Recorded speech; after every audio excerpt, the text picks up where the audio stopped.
Vamos agora para a situação em que temos dois vetores formando um ângulo qualquer. Imagine então a caixa apoiada sobre a mesa.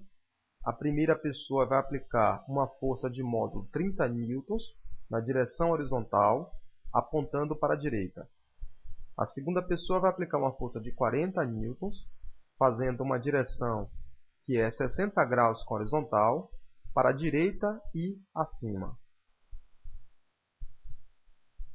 Queremos então saber qual a força resultante nestas condições.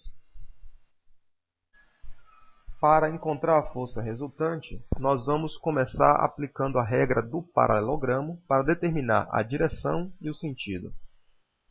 Traçamos então uma reta paralela ao vetor de 30 newtons, uma reta paralela ao vetor de 40 newtons, e o vetor resultante sai do ponto comum entre os vetores até o ponto de interseção das retas tracejadas. Esta então será a força resultante. Para facilitar a resolução, vamos representar outros valores de ângulos envolvidos no problema. Prolongando o vetor de 30 newtons, nós observamos que este ângulo aqui, ele também é igual a 60 graus.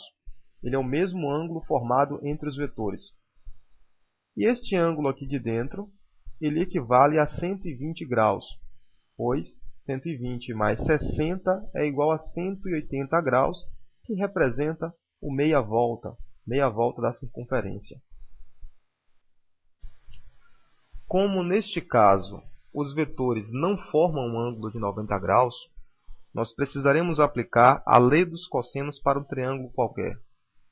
Esta lei estabelece que, dado um triângulo qualquer, se você quiser saber quem é o lado A, então o lado A elevado ao quadrado vai ser igual a B elevado ao quadrado mais C elevado ao quadrado menos 2 vezes B vezes C vezes o cosseno do ângulo θ, onde o ângulo θ é o ângulo que está oposto ao lado que você quer calcular.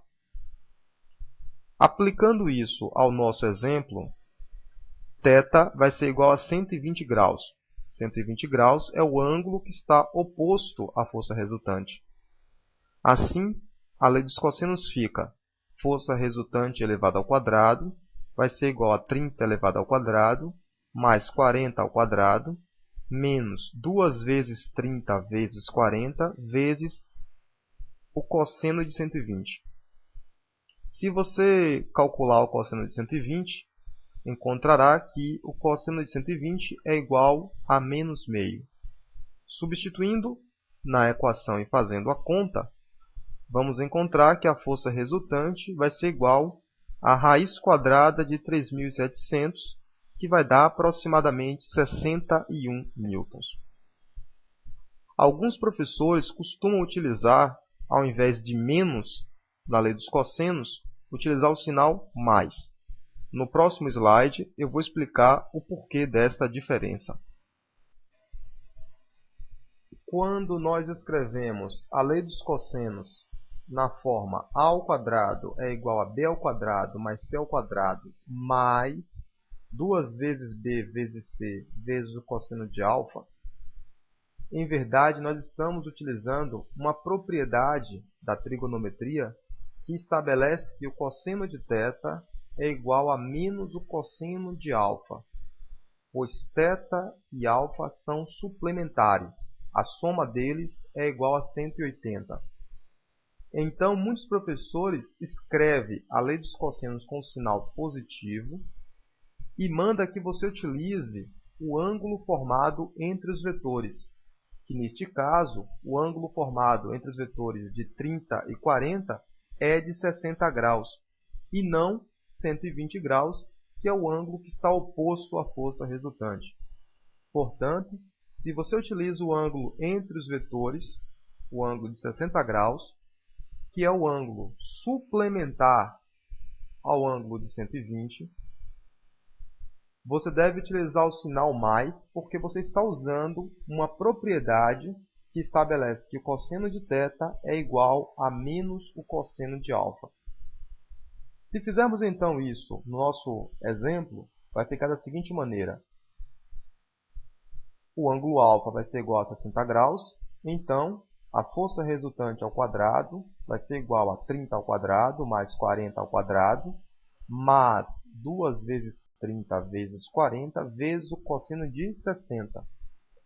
Como o cosseno de 60 é igual a meio, lembre-se que o cosseno de 120 é igual a menos meio.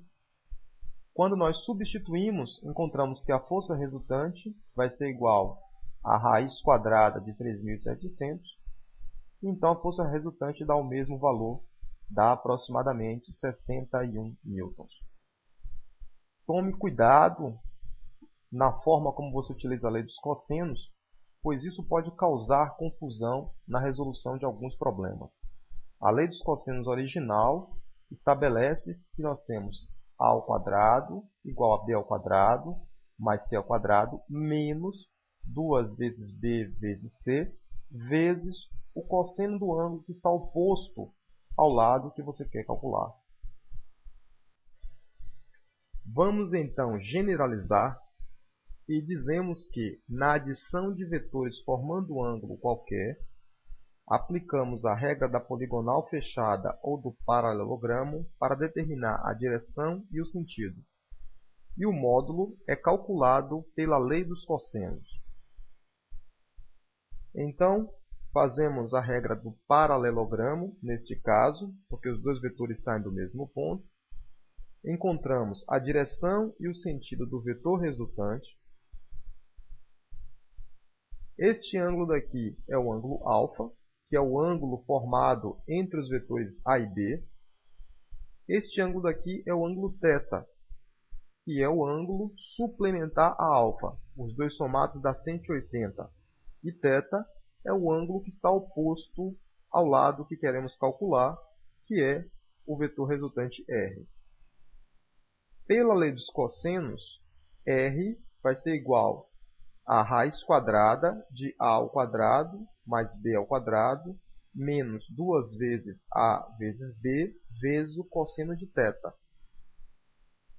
Se nós utilizarmos a propriedade trigonométrica de que se α mais θ é igual a 180, então o cosseno de θ é menos o cosseno de α, substituindo na equação anterior, nós obtemos que R vai ser igual a raiz quadrada de a ao quadrado mais b ao quadrado mais 2 vezes a vezes b vezes o cosseno de α, onde α é o ângulo formado entre os vetores. Tenha cuidado com a diferença com o ângulo que você está utilizando na hora de calcular, na hora de aplicar a lei dos cossenos.